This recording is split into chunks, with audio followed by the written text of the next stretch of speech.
안녕하세요. 지난 시간에 이어 대한민국 최고의 강연 최강 1교시에서 강연을 맡은 생명과학 연구자 계명찬 교수입니다. 지난번 강연에서는 제가 환경 호르몬의 위험성 등에 대해서 설명했습니다. 오늘 강의에서는 미세 플라스틱의 증가, 미세 플라스틱이란 미세 플라스틱의 위험성, 그리고 독성 물질의 운반자로서 미세 플라스틱의 위험성, 그리고 마지막으로 미세 플라스틱에 대한 규제와 대처 방안 등에 대해서 설명하도록 하겠습니다. 오늘의 강연 주제는 미세 플라스틱의 습격입니다.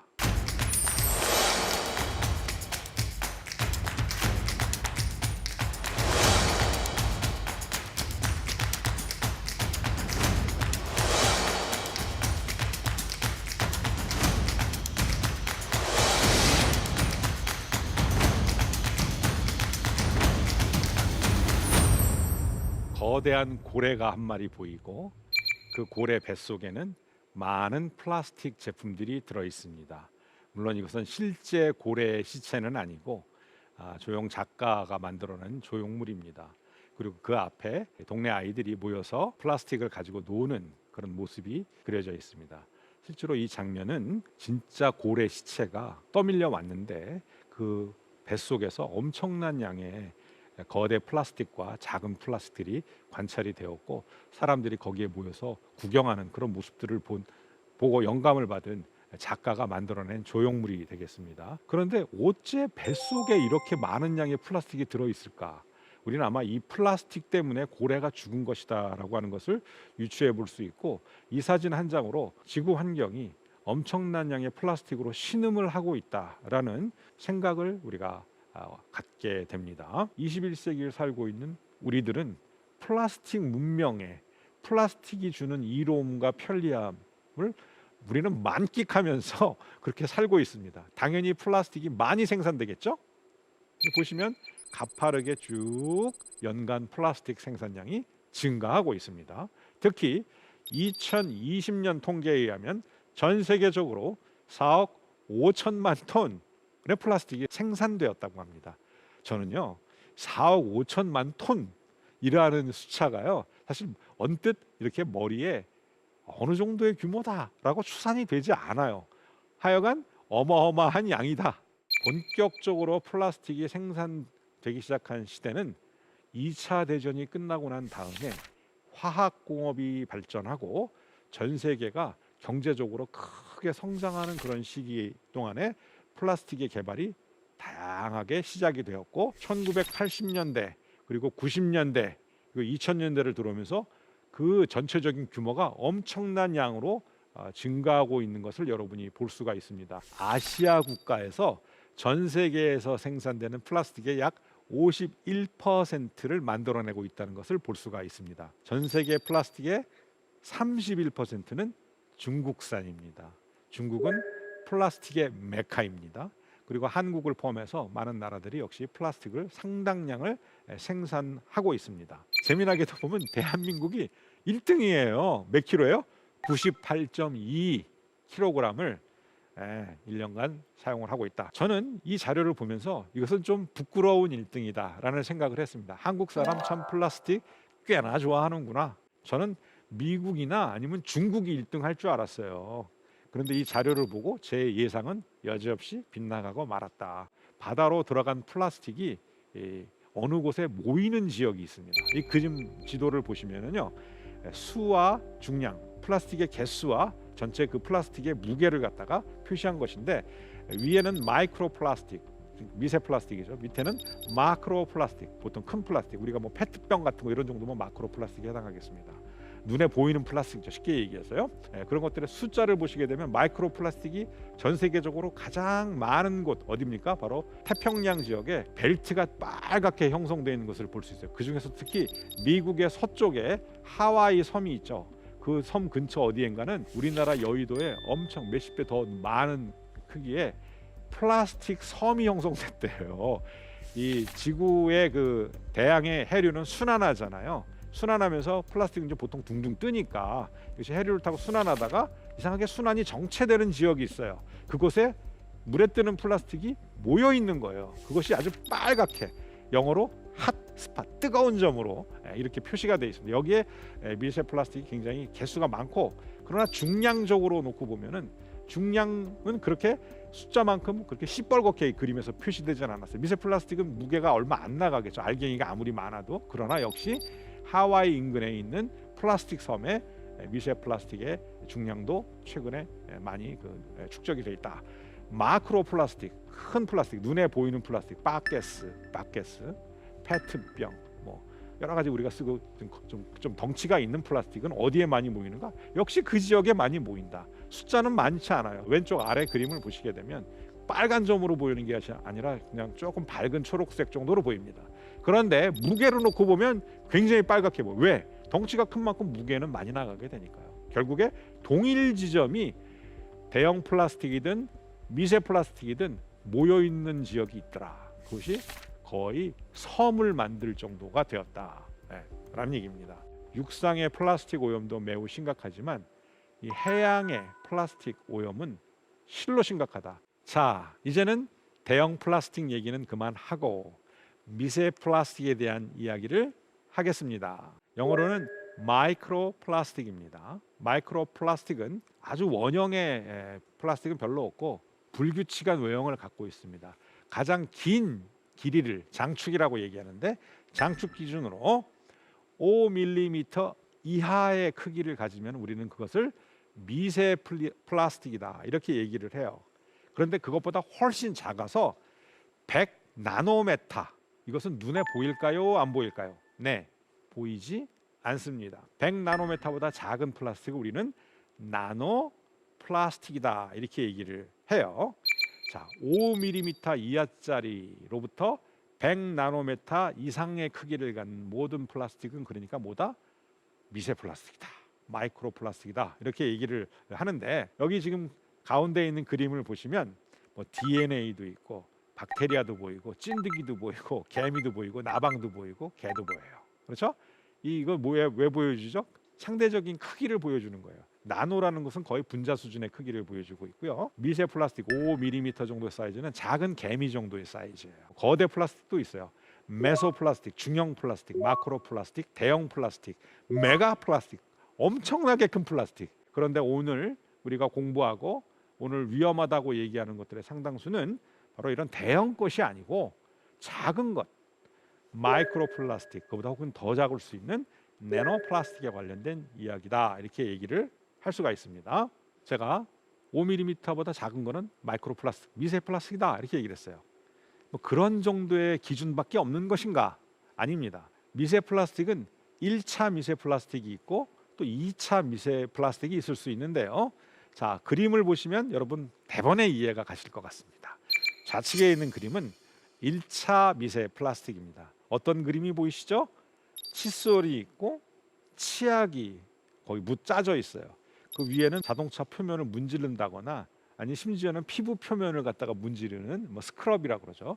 그런 연마제 계통 이런 것들이 표시가 돼 있습니다. 이것들은 바로 뭐냐면은 여러분 이빨을 잘 닦기 위해서는 치약이 필요하죠. 치약에는요 연마제와 세정제가 들어가 있어요. 그래야 이빨이 잘 닦이고 입안에 그 이빨에 붙어 있는 플러그, 치석이죠. 이런 것들이 잘 깨끗하게 제거가 될 수 있어요. 너무 세게 문지르면 이빨이 닳습니다. 왜 그럴까요? 그 안에 연마제 역할을 하는 작은 알갱이들이 들어 있는데, 오른쪽 상단에 있는 큰 그림이죠. 이게 바로 뭐냐면은 1차 미세 플라스틱 알맹이를 모아놓은 것인데요. 처음에 치약에 넣기 위해서는 치약에 적합한 미세 플라스틱 사이즈가 있겠죠. 그것이 가령 뭐 1mm짜리다 또는 뭐 0.1mm 크기의 사이즈다. 그럼 그것의 용도에 맞게 제조 공장에서 그 사이즈에 맞게 특정한 재질로 된 플라스틱을 생산을 해요. 그것을 치약 공장에 갖다 팔면 치약 공장에서 그것과 세정제와 뭐 젤 같은 걸 섞어 가지고 치약을 만들어낸다 이런 얘기예요. 즉 1차 미세 플라스틱은 용도에 맞춰서 적당한 크기로 원하는 크기로 만들어진 미세 플라스틱을 우리는 1차 미세 플라스틱이라고 해요. 반면에 2차 미세 플라스틱은 원래는 미세 플라스틱이 아니었는데 뭐 페트병이라든가 무슨 큰 플라스틱 그릇이라든가 이런 것들이 버려졌어요. 그래서 뭐 해양의 투기가 됐습니다. 그랬는데 바다에는 파도가 치고요, 태양빛이 계속 쬐집니다. 또 여름에는 뜨겁고 겨울에는 좀 차갑고 이런 변화가 일어납니다. 이것을 우리는 물리화학적 스트레스다 이렇게 얘기를 할 수가 있는데, 이런 플라스틱도 물리화학적 스트레스를 받으면 마치 돌이, 암석이 풍화작용을 겪듯이 이런 플라스틱들도 풍화작용을 겪게 돼가지고 큰 플라스틱이 이만한 플라스틱으로 다시 더 작은 거로, 그리고 미세 플라스틱으로 또는 나노 플라스틱으로 쪼개지는 수가 있어요. 이렇게 커다란 플라스틱으로부터 잘게 쪼개져서 5mm 이하 사이즈로 작아진 미세 플라스틱을 우리는 2차 미세 플라스틱이다 이렇게 얘기를 하는 것이죠.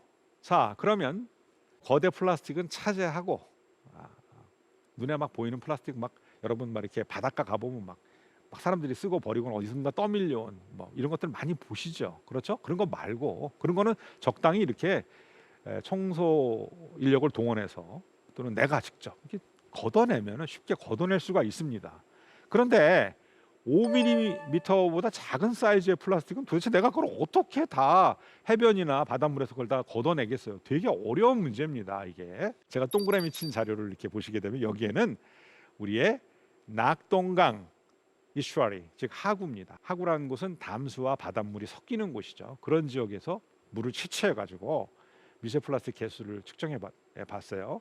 그리고 또 인천 경기만 지역, 그쪽 지역 바닷물에서 떠가지고 미세 플라스틱을 측정해 봤는데, 그림에서 그래프의 크기를 보시면 아시겠지만 상당히 높은 수준의 것이 낙동강 지역과 하구 지역과 인천 앞바다, 경기만 지역에서 검출이 됐어요. 이거 불명예스러운 자료입니다. 아까 한국인의 1인당 플라스틱 소비량이 1등이라고 그랬잖아요. 근데 여기에서도 이렇게 한국의 특정 지역에서는 굉장히 높은 수치로 나와요. 물론 이 자료에서 1등은 영국에 있는 어떤 강 하구 지역에서 굉장히 높게 나왔습니다. 그렇지만 거의 그것에 버금가는 수치가 나왔어요. 여러분, 이 낙동강 하구 지역, 이 부산 지역이 그런 곳이죠. 그 다음에 인천, 서울, 경기 지역이죠. 그렇죠?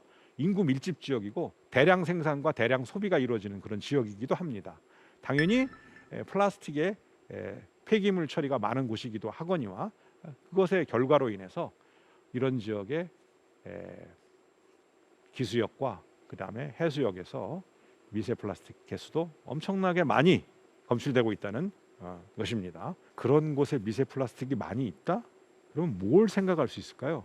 거기에는 물고기, 조개 뭐 이런 것들이 살겠죠.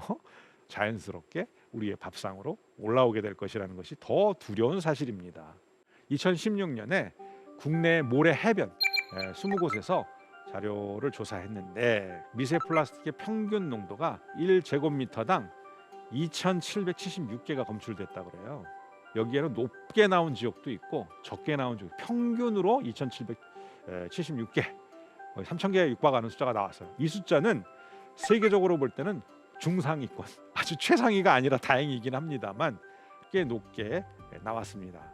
여러분, 최근에 일본에서 후쿠시마 원자력 발전소가 파괴되고 나서 방사능에 오염된 물을 갖다가 해양으로 대양으로 이제 방출한다고 해서 바닷물의 생태계 물고기들이 이제 또는 어패류나 이런 것들이 방사능에 오염될까 봐 상당히 사람들이 걱정을 많이 하고 있어요. 자, 우리는 그래서 일본의 그 수산물을 야, 수입하지 말자 뭐 이런 또는 나는 안 먹겠다 일본산이면 뭐 이렇게 생각하시는 분도 많이 있습니다. 자, 방사능이 굉장히 무섭습니다. 그렇지만 여러분, 미세 플라스틱은 방사능만큼 무섭지는 않을 수도 있어요. 그렇지만 신경을 꺼도 되는, 신경을 안 써도 되는 그러한 오염인자는 아닌 것이에요. 우리나라의 바닷물, 그 다음에 해변에 이렇게 미세 플라스틱이 중상위권이라면 이곳에서 채취된 어패류 이런 것들이 과연 안전하다고 얘기를 할 수 있는가에 대해서 우리는 이미 고민을 아무리 해도 부족하지 않습니다. 아시겠죠? 네. 바다 말고 담수 환경에서 또 조사를 했어요. 우리가 이제 가정이나 공장에서 쓰고 버린 하수들이 바로 강으로 들어가는 것이 아니죠. 하수 종말 처리장으로 들어가게 됩니다. 거기서 여러 가지 정수 처리를 어느 정도 해요. 그래가지고 아주 안 좋은 물질들은 좀 분해를 시키고 뭐 인이라든가 질소 이런 것도 뭐 녹조를 또 유발하니까 이것도 다 제거를 하고 다시 이제 방출수 또는 배출수 형태로 강이나 이런 데로 내보내겠죠. 그런 나가는 그 하수 처리장 방출수에서 미세 플라스틱을 조사했어요. 그랬더니 1세제곱미터당 수십에서 수백 개가 검출됐다고 그래요. 이 얘기는 뭐냐면 현재 하수청 처리장의 처리 시스템은 미세 플라스틱을 걸러내는 시스템을 제대로 갖추고 있지 못하다라는 얘기예요. 이것이 결국에는 강으로 들어가겠습니다. 그럼 강물을 떠가지고 이제 분석을 해봤어요. 그랬더니 강물 1세제곱미터에서 대략 1개의 미세 플라스틱이 검출이 되었습니다. 자, 그러면 우리는 다 수돗물을 먹고 살죠. 물론 지하수를 쓰는 집도 있습니다만 대다수는 수돗물을 씁니다. 식수로. 그러면 강물이 바로 수돗물의 원수죠. 강물을 다시 모아다가 정수장에다 집어넣고 수돗물을 만들어냅니다. 그렇죠? 그러면 현재 그 정수 시스템도 어떤 입자성 물질들을 가라앉히고 걸러내는 그런 시스템이 물론 채택은 되고 있습니다.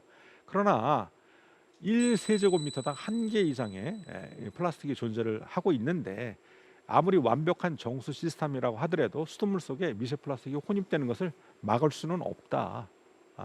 결국에 우리는 미세 플라스틱이 들어가 있는 수돗물을 마실 수밖에 없다라는 말씀을 드리겠고요.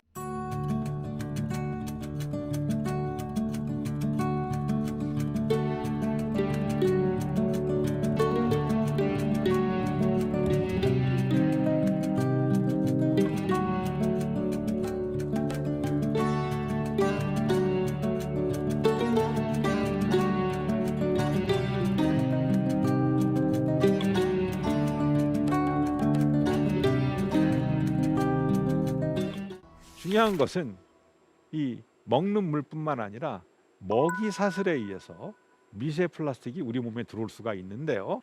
제일 위에 그림을 보시면 여기에 작은 물고기의 치어가 있어요. 물고기 수정란이 부화를 해가지고 난황 주머니를 달고 다니면서 또는 이제 새로이 플랑크톤 같은 것들을 막 잡아먹고 뭐 이러면서 작을 때 고기의 사진인데요.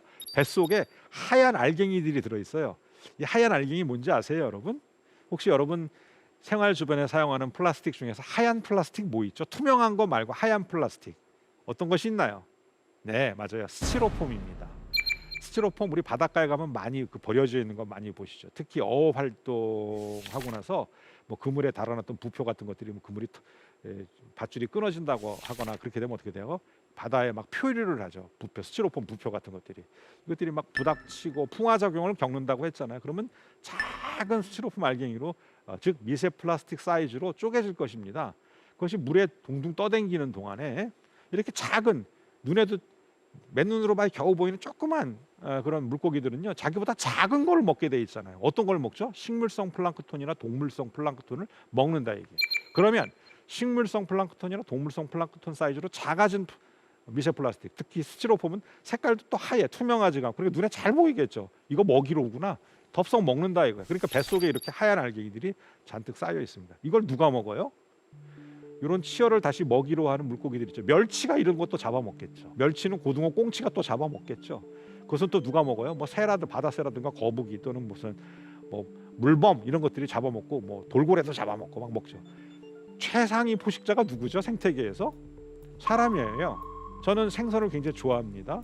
저는 생선 고등어 구이 같은 거 자주 먹어요. 그런데 제가 먹는 고등어에는 분명히 제가 조사를 안 해서 그렇지 미세 플라스틱 들어있다 이거예요. 바다 물속에 미세 플라스틱 들어있고 이렇게 보시는 바같이 먹이 사슬의 중간 단계에서 조사한 자료에 미세 플라스틱을 함유하고 있는 중간 먹이 생물들이 있다. 이 얘기는 먹이 단계의 먹이 사슬이 상위로 올라가게 되면 훨씬 더 많은 미세 플라스틱을 먹거리, 먹이 사슬을 통해서 먹게 된다. 그러면 그렇게 계속 먹었는데 도대체 내 몸은 그러면 미세 플라스틱이 얼마나 있는 거지? 걱정이 되지요, 여러분. 걱정하지 마세요. 대부분의 어느 정도 사이즈 이상의 미세 플라스틱은 먹으면 소화가 되죠. 입으로부터 항문에 이르는 동안에 이제 소화가 되고 대변으로 배설이 될 때 다 나갑니다. 걱정하지 마십시오. 그런데 문제는 다 나가지 않는다. 제가 1강에서도 우리 몸에 들어오는 환경 호르몬이 하루 만에 99%다 빠져나가. 99% 이상이에요, 사실은. 빠져나가는 99% 이상 다 빠져나간다 그랬어요. 근데 남아 있는 양 조금 있다고 그랬잖아요. 미세 플라스틱 마찬가지입니다.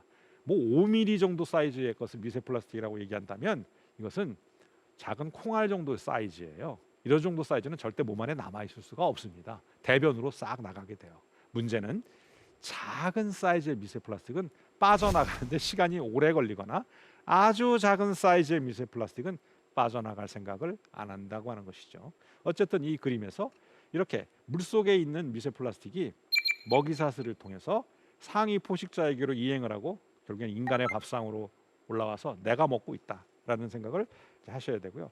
거북이 보세요. 거북이 보니까 물고기 치어보다는 더 사이즈가 큰 알갱이를 이제 먹었다는 걸 거북이 위장관에서 이제 거트 플러싱이라 그래가지고 이렇게 거북이를 잡아가지고 여기다 식염수를 넣고 버글버글 해가지고 촥 내용물을 끄집어내면 뭘 먹었는지 걔네들이 먹은 자연스러운 먹이도 있을 것이고 이렇게 먹어서는 안 될 플라스틱 알갱이도 이렇게 나와요. 형형색색의 다양한 플라스틱 뭔지 알고 먹었을까요? 먹인 줄 알고 먹은 겁니다. 혹은 이거보다 작은 물고기를 먹었을 때 그 물고기가 먹은 뱃속에 들어있는 것을 거북이가 먹게 된 거예요. 그 외에도 이제 그림의 밑에서 보면 조개가 있어요. 영어로 지금 필터 피더라고 표현을 했습니다. 필터 피더가 뭐냐면은 걸러서 먹는 생물들이란 뜻이에요. 여러분 조개는요. 여러분 초등학교 과학 교과서에 보게 되면은요. 탐구생활 교과서에 보면은 입수공과 출수공이 있다. 바닷물을 빨아들이는 관이 있고 바닷물을 내보내는 관이 있어요. 여러분 그거 아시죠? 바지락 같은 거 사다가 가정에서 부엌에다 이제 해금한다고 뭐 이렇게 집어넣고 보면은 물총을 찍찍 쏘는 걸 보신 적 있을 거예요. 한쪽에서 끊임없이 바닷물을 빨아들이고 한쪽에서는 빨아들인 바닷물을 다시 쏘아서 몸 밖으로 내보내요. 그럼 그 가운데는 뭐가 있냐면은 거름 장치가 있어요. 걸러 필터가 있어요. 걸러 가지고 걸러진 것은 일단 조개 입장에서는 뭐죠? 먹입니다. 먹을 만한 작은 알갱이. 주로는 뭐가 되겠죠? 플랑크톤이에요. 동물성 플랑크톤 같은 거. 그걸 먹고 조개가 무럭무럭 자라는 거예요. 물론 조개가 빨아들인 해수 속에는 대다수 플랑크톤이 있겠죠. 그러나 미세 플라스틱이 들어있다는 것이고요. 네. 조개 몸속에서 미세 플라스틱은 잘 나가지 않습니다. 그러면 조개를 잡아서 우리가 또 조개탕, 칼국수 이런 거 해 먹었어요. 그럼 어떻게 될까요? 미세 플라스틱 국 먹는 거죠. 바닥에는 어떤가?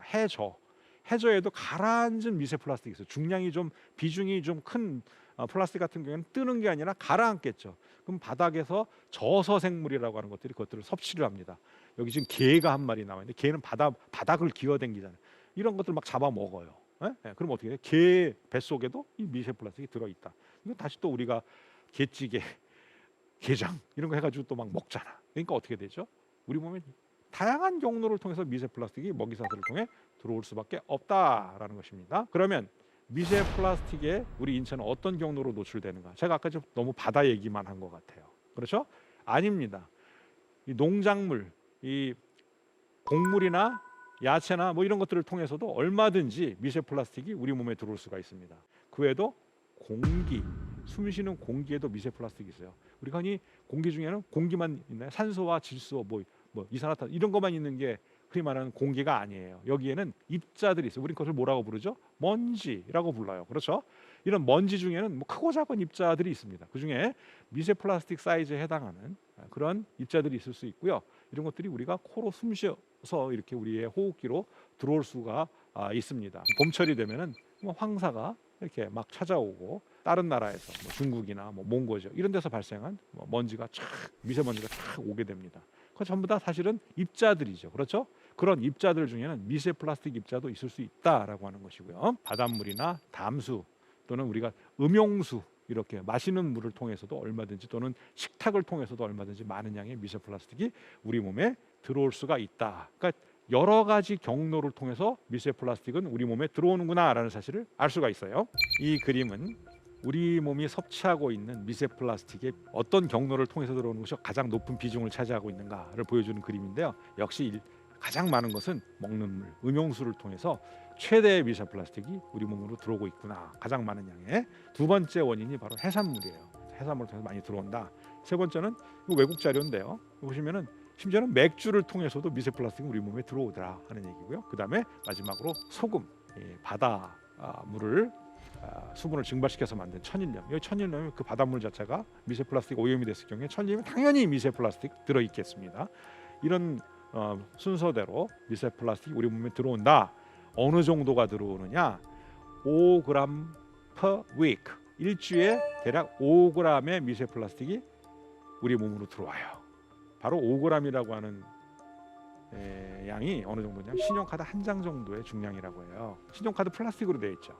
일주에 신용카드 한 장은 씹어 먹는 거예요. 쉽게 얘기해가지고 어떤 여성이 지금 신용카드 물어 뜯고 있는데 바로 일주에 신용카드 한 장 먹는다. 그러면 1년이면 얼마예요? 대략 한 250g 이상의 미세 플라스틱 먹고 있어요. 그러면 10년이면 2.5kg, 한 3kg 가까이. 내가 지금 살이 찌는 게 이게 플라스틱 살인가? 오해할 수 있죠. 그렇지는 않죠. 왜냐하면 대부분은 대변을 통해서 배설된다고 했으니까. 그러나 어쨌든 일단 들어오는 양 기준으로는 일주에 5g의 미세 플라스틱이 우리 몸으로 들어오고 있다. 이거 그러니까 어떻게 해야 돼요? 잘 배설하는 게 매우 중요하겠죠. 지금 여기 이 자료는 뭐냐면은 어떤 환경단체, 연구단체에서요, 시중에 유통되고 있는 페트병에 들어있는 생수 있잖아요. 생수들을 여러 가지 국가에서 만들어진 생수들을 다양한 브랜드의 것을 조사를 했습니다. 그랬더니 조사한 생수 제품의 약 93%에서 미세 플라스틱이 검출됐대요. 미세 플라스틱이 없을 수 없어요. 제조 공정이라든가 심지어는 이렇게 페트병을 탁 돌려서 따는 순간에도 팍 깨지면서 그 뚜껑이 딱 깨지면서 거기서 미세하게 미세 플라스틱 가루가 형성이 되면서 그 안으로 들어가요. 병 안으로 마시게 되는 거예요. 그렇게 하면 이제 미세 플라스틱 검출되는 것인데 가급적이면 미세 플라스틱 알갱이가 적게 검출된 생수 사 먹어야 되겠죠. 그러고 싶겠죠, 여러분. 그렇죠? 물 맛도 중요하지만 맛보다 더 중요한 건 나의 건강이니까. 그렇죠? 이런 것들은 앞으로 생수 업자들에겐 굉장히 좋은 경고가 될 것입니다. 미세 플라스틱 관리를, 생산 관리를 잘하지 못하면, 생수 관리를 잘하지 못하면 앞으로 시장에서 쫓겨난다라는 것을 의미하고 있습니다. 자, 그다음에 또 어떤 경로로 우리가 생각지도 못했던 경로를 통해서 미세 플라스틱이 들어오는가? 여러분 왼쪽 그림 보세요. 이게 뭐예요? 아마 갈색, 약간 불그스레한 갈색 차인 거 보니까 이것은 홍차나 아니면 무슨 차 종류예요. 그렇죠? 여기 보면은 어떤 소비자가 티백을 여기다 담가가지고 차를 우려서 마시고 있어요. 그런데 실험을 해봤어요. 티백을 담갔다 꺼낸, 그래서 우려낸 그 물에 과연 미세 플라스틱이 있는가? 상당한 양의 미세 플라스틱 파티클들이 그 차에 있다라는 것입니다. 심지어는 내노 플라스틱도 많이 검출이 됐다는 얘기예요. 여러분, 저는요, 과학자로서 미세 플라스틱도 위험하지만 미세 플라스틱은 웬만하면 대변으로 나온다, 이렇게 믿고 있어요. 나노 플라스틱은 거의 안 나온다고 보면 된다. 이 나노 플라스틱이 이렇게 많다는 얘기는 어쩌면 이런 티백을 사용한다는 것은 매우 위험한 행동일 수도 있다라는 것을 의미할 수도 있습니다. 자, 먹거리 얘기로 다시 좀 더 가보겠습니다. 해산물, 어패류 중에 패류, 굴이나 홍합, 바지락, 가리비 다 조개 종류죠. 이것에서 미세 플라스틱이 얼마나 나온지를 조사했어요. 봤더니 바지락 100g에는 대략 미세 플라스틱 34개가 있었어요.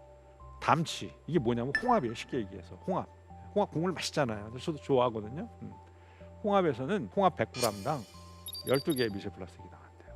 굴에서도 8개, 가리비에서도 7개. 가리비는 비교적 좀 깨끗한 데서 키우는 거로 내가 알고 있는데 거기서도 나와요. 안 나오질 않아요. 그렇죠? 이런 패류 종류를 통해서 먹는 미세 플라스틱의 개수가 1년에 평균 212개 정도는 먹는다.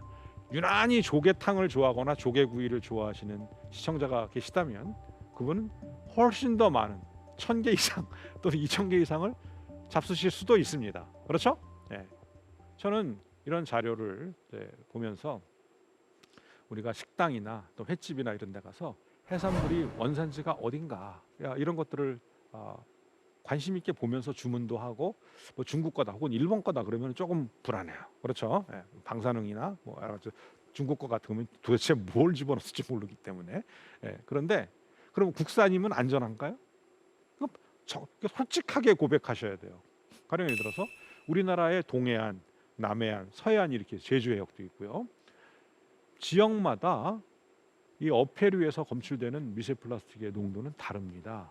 그러면 국내산이면 국내산 이꼬로 안전한 것, 중국산이나 일본산은 불안한 것, 이런 개념은 성립하지 않습니다.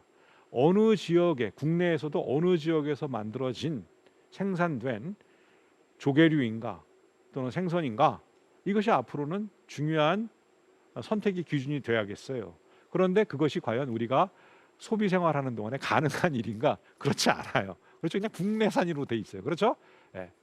조금 더 관심 있게 봐야 되고, 바닷가에서 어업 활동에 종사하시는 분들도 자기 앞바다, 자기가 어업 활동을 하는 그런 곳에 미세 플라스틱 관리를 제대로 하지 못하시게 되면은 당장은 아니지만 머지않은 장래에 그 동네에서 생산된 수산물은 팔기가 어려워질 수도 있다라는 것을 미리미리 준비하시고 자기 앞바다 청소 깨끗하게 하셔야 됩니다. 자, 그다음에 이제 소금 얘기할게요.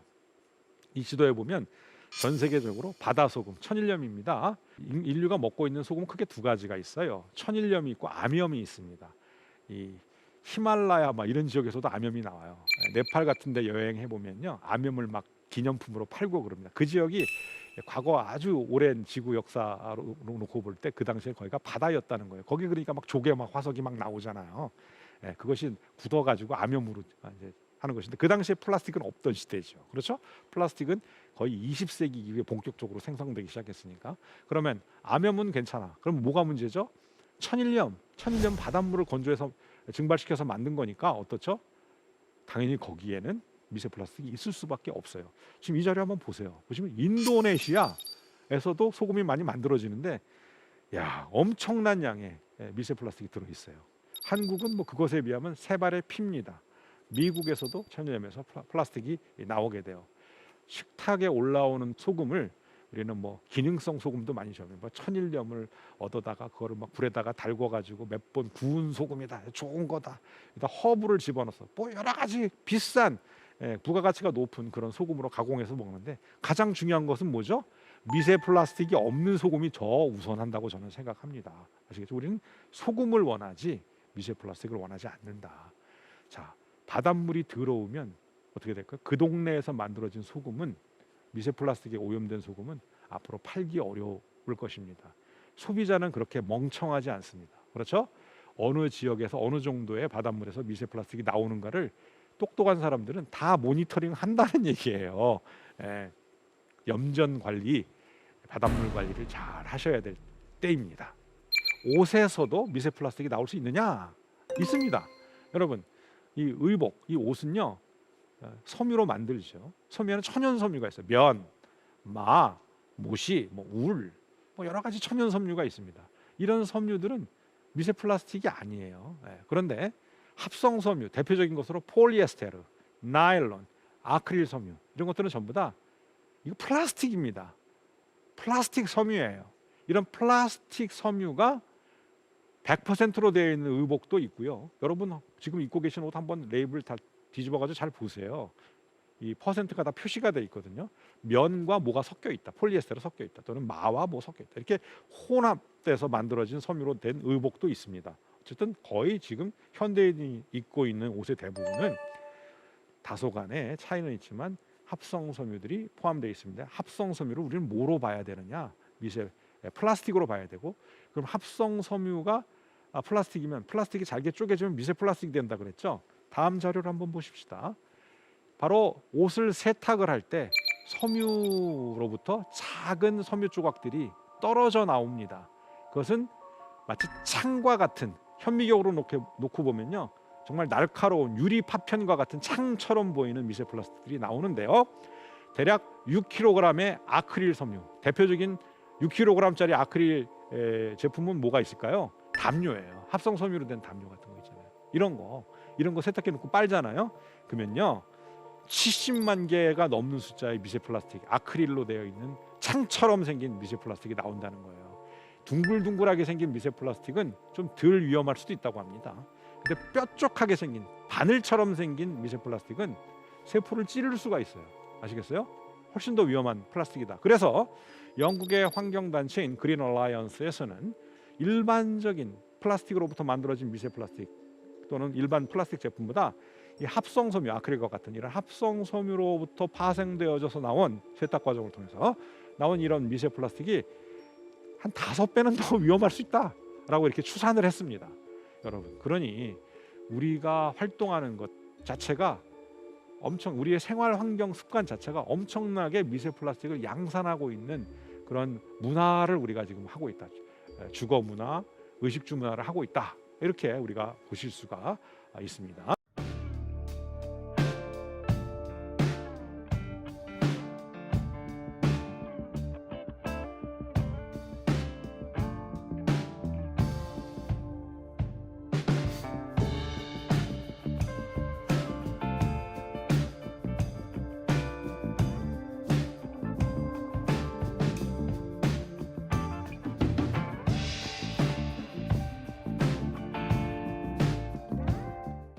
자, 그러면 여기서부터는 마이크로 플라스틱의 유해성, 쉽게 말해서 독성 이런 것에 대해서 설명을 드릴게요.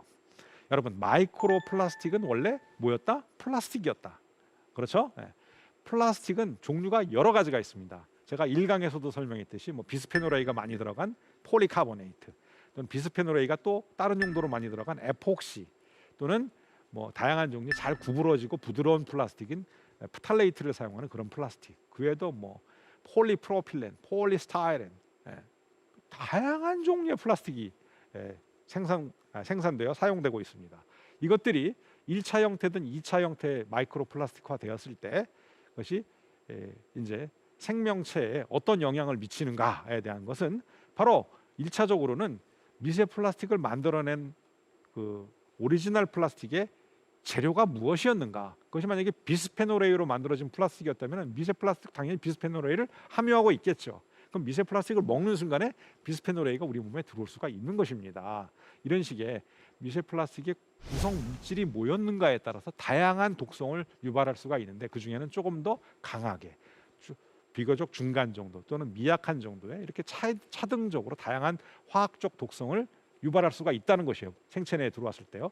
그러나 그 독성이 일어날 때 어떤 방식으로 독성이 나타나는가를 한번 보게 되면 공통점이 하나 있어요. 전부 다 산화적 손상을 통해서 1차적으로 세포에게 손상을 입힌다는 거예요. 데미지를 입혀요.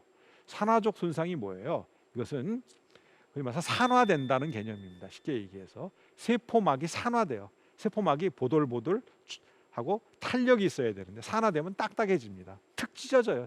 세포막이 터졌다는 얘기는 뭐예요? 죽었다, 이런 얘기 쉽게 얘기해가지고, 아시겠어요? 건강하지 못하다. 산화적 손상이 많아지면 세포가 심지어는 암도 생길 수 있어요. 되게 안 좋은 것입니다, 이 산화적 손상. 그러나 너무 또 산화 그렇게 위험한 거야? 그렇지 않습니다. 정상적인 세포가 생명 현상을 유지하기 위해서는 마이토콘드리아라는 것이 필요합니다. 미토콘드리아 또는 영어로 마이토콘드리아 이렇게 얘기하는 것이 있는데요. 이것이 ATP라고 하는 에너지 화학 물질을 만들어내야 우리가 살아있는 거예요. 그 과정에 필연적으로 이 산화 반응성 산수족 같은 게 조금씩 생깁니다. 이것들은 아주 낮은 수준으로 있을 때는 우리의 생명 현상 유지에 오히려 필요한 것일 수도 있어요. 그런데 이것이 다양한 스트레스로 인해서 화학적 스트레스, 물리적 스트레스, 미세 플라스틱의 스트레스, 환경 호르몬의 스트레스, 이런 다양한 스트레스로 인해서 산화적 손상이 생길 때는 생리적인 수준보다 훨씬 10배 그 이상의 높은 농도로 산화적 손상이 발생할 수가 있고, 그 결과로 세포가 손상을 받게 되면 어떻게 된다? 죽는 거예요. 기능을 못하거나 미치거나 이상한 행동을 암처럼 되거나. 그래서 심혈관 질환이나 뭐 신장 기능이 바뀌거나 소화 장기, 위장이 바뀌거나 신경계통이 망가지거나 생식 기능이 망가지거나 호흡계가 망가지거나 할 수가 있어요. 또는 성장이 잘 안 되거나 그다음에 기형아가 생기거나 심지어는 어떤 종류의 암이 생길 수 있다. 뭐 때문에? 산화적 손상 때문에. 이것은 잘 알려진 팩트입니다. 미세 플라스틱이 아무리 먹고 대변으로 나간다가 할지라도 대다수가 일부가 남아서 우리의 몸에 있는 세포 주변에서 산화적 손상 수치를 높이게 되면 이것은 위험한 것입니다. 미세 플라스틱의 어떤 위험성에 대해서 크기별 위험성에 대한 실험 자료가 있는데요. 여기 지금 보시면은 제브라피쉬라고 하는 실험 물고기에서, 이건 손가락보다 좀 작은 물고기인데요. 여기다 폴리스타이렌으로 되어 있는 미세 플라스틱을 작게 가공을 해가지고 5 마이크로메타짜리하고 20 마이크로메타짜리를 조그맣게 만들었어요. 그래서 이놈을 친 거야. 그러면 이놈이 이제 그걸 먹습니다. 먹인 줄 알고 이제 먹으면은 어디에 이제 이것이 미세 플라스틱이 분포하는가 봤더니 물고기 아가미, 그다음에 물고기의 간, 그다음에 장에 이 5 마이크로메타짜리 미세 플라스틱 잔뜩 있다는 걸 알았고, 또 20 마이크로미터짜리는 아가미하고 장에 많이 있다는 사실을 알았어요. 그럼 여기서 뭘 할 수 있죠? 아가미는 물하고 직접 닿으니까 아가미 사이에 끼일 수도 있습니다. 쉽게로.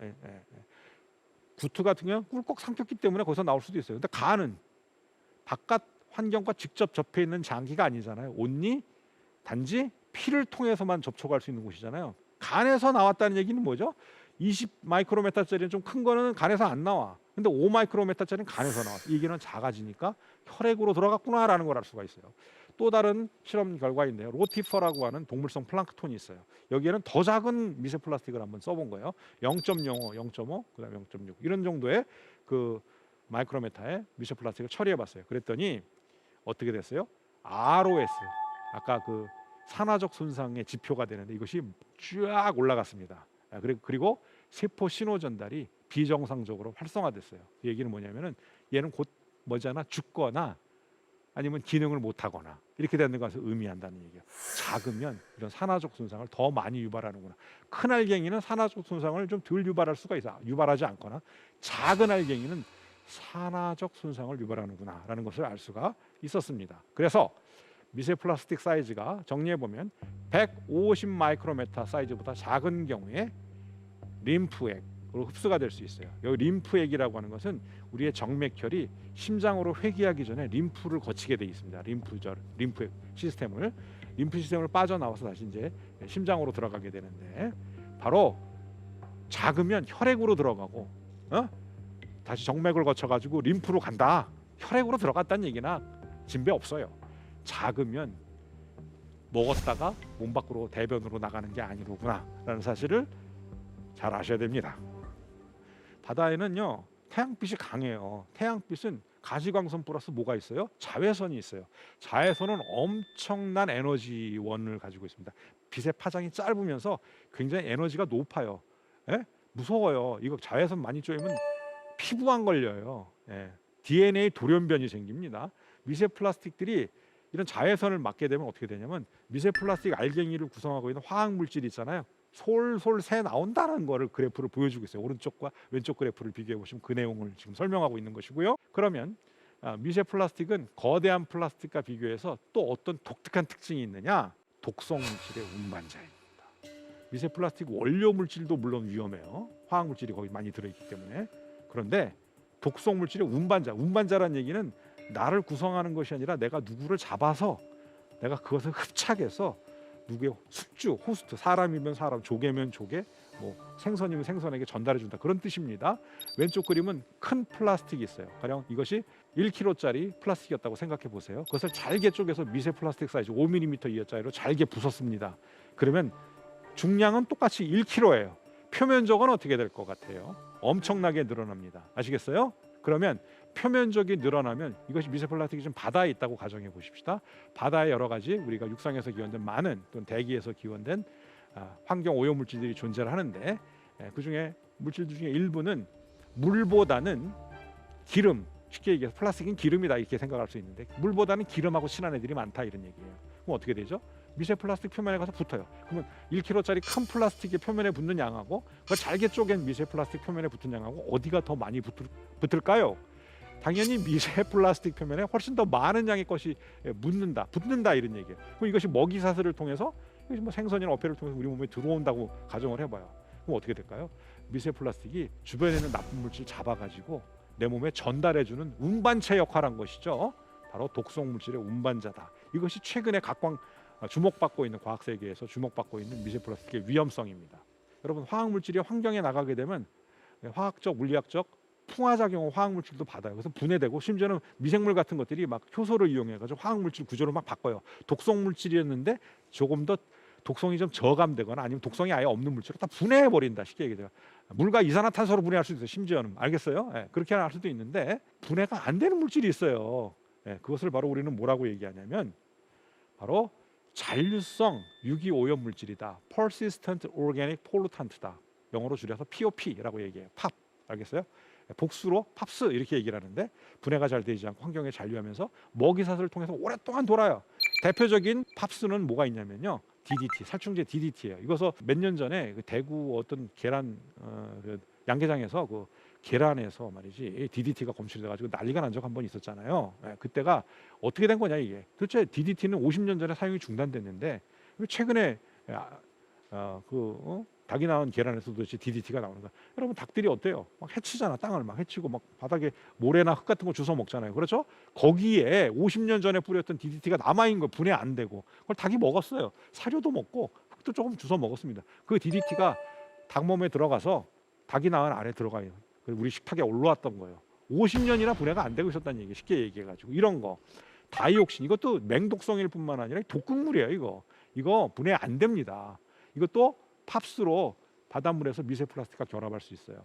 그 다음에 절연 물질, 여러분 구리전선에 전기가 누전이나 뭐 되지 말라고 감전될 수 있잖아 사람이. 그렇죠? 이거 플라스틱 피복을 입히잖아. 옛날에는 여기에 PCB라고 하는 절연체 물질을 갖다 여기다가 입혀가지고 만들었단 말이에요. 그러면 어떻게 되느냐? 이거 PCB 원료 물질이 환경에 방출돼서 이것도 분해 안 돼요. 팝스예요. 그다음에 실내 인테리어, 이 지금 스튜디오 안에도 막 전부 다 플라스틱이고 뭐 커튼도 있고 그런데 이거 전부 다 여기 지금 불나면 큰일 나거든요. 그러니까 어떻게 되죠? 난연제를 다 처리한 소재로 다 만든 거예요. 브로마 난연제. 이게 또 대표적인 팝스로서 분해가 잘 안 됩니다. 이런 것들이 바닷물 속에 둥둥둥 떠댕기다가 미세 플라스틱 만나면 척하니 붙어가지고 어떻게 된다? 플랑크톤, 조개, 고등어, 꽁치 우리 밥상에 올라오게 된다. 이런 얘기예요.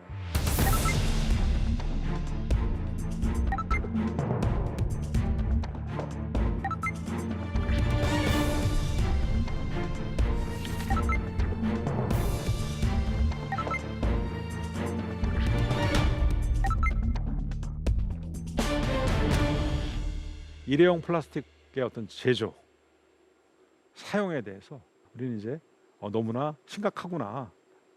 이 상태로 계속 가면 좀 곤란하다라는 생각 아마 제 강의 들으면서 하셨을 거예요. 이 플라스틱 병 하나가 완전히 분해돼요. 그래서 그 물질, 화학 물질로 완전히 분자 수준으로 다 쪼개지는데 얼마가 걸리냐면요. 450년이 걸린대요. 내가 지금 무심코 페트병 하나 사가지고 먹고 쓰레기통에 버렸습니다. 분리수거도 안 되고 재활용도 안 돼가지고 그냥 어디로 바다나 땅이나 이런 데로 버려졌어요. 그럼 이것이 분자로 분해되는데 450년 걸린대요. 그러면 450년은 도대체 몇 세대예요? 15세대. 나의 15세대 후손 정도가 돼야 그것이 분해가 된다. 이것들이 계속 버려지고 있다. 그리고 재활용되는 것은 현재 수준으로는 9%에 머무르고 있어요. 물론 재활용 수준이 점점 올라가긴 한다고 내가 얘기를 했는데요. 결국에 지금 플라스틱의 전반적인 사용량을 줄이지 못하면 우리의 후손들은 우리가 버린 플라스틱이 풍화돼 가지고 만들어진 미세 플라스틱을 먹이사슬을 통해서 매일 먹게 될 수밖에 없을 것이다. 근본적인 해결법이 그럼 과연 뭐냐? 플라스틱 사용을 줄이는 거예요. 여러분 플라스틱 사용을 특히 일회용 플라스틱 사용을 하는 것은요. 바로 뭐냐면요. 편리하기 때문에 그런 거예요. 그건 뭐 물컵, 유리컵, 스탠컵 이런 거 들고 다니면 얼마나 무겁고 떨어뜨리면 깨지고 말이에요. 비싸기도 하고. 그런데 그렇게 편리함을 자꾸 쫓다 보니까 플라스틱은 계속 늘어나고 그렇게 된다. 플라스틱 사용을 줄이지 않으면 근본적인 해결이 되지 않는 거예요. 그 다음에 성능 좋은 바이오 플라스틱을 계속 개발해야 돼요. 지금 바이오 플라스틱이 없는 게 아니라 상당히 많이 지금 시장에 들어오고 있습니다. 바이오 플라스틱이. 그러나 그럼 기존의 플라스틱을 완전히 대체하지 못하는 이유는 뭐예요? 아직까지도 우리가 원하는 다방면에서 원하는 그런 성능을 쫓아가고 있지 못하기 때문에 그런 거예요. 그러나 기술의 발전 끝이 없습니다. 바이오 플라스틱이 굉장히 다양한 바이오 플라스틱이 나오게 될 경우에 기존의 플라스틱을 대체할 수 있을 것이고 바이오 플라스틱 특징이 뭐야? 바이오디그레이더블, 즉 생물학적으로 분해가 잘 될 수 있다 특징 갖고 있으니까 분해되는데 뭐 시간도 많이 걸리지 않을 뿐만 아니라 그 자체가 그렇게 유해하지 않습니다. 그러니까 큰 문제가 안 될 것인데 이런 기술이 빨리 촉진돼야 될 것이고요. 여기에 전 지구적인 연구 투자가 더 많이 투자가 되어야 된다 이렇게 얘기할 수 있어요. 그다음에 또 하나 있어요. 기존에 만들어냈던 플라스틱 도대체 어떻게 할 거냐? 재활용 기술을 발전시켜야 돼요. 여기에도 많은 연구개발 투자가 진행되어야 할 것이고 앞으로 혹시 이 프로를 보고 있는 젊은 학생들이나 청년들이 있다면 이런 쪽 바이오 플라스틱이라든가 이런 플라스틱의 재활용과 관련된 연구나 아니면 기술을 개발하는 쪽에 한번 자기 인생을 투입해 보세요. 지구도 지키고 자기 일자리도 보장되고 좋을 것 같아요.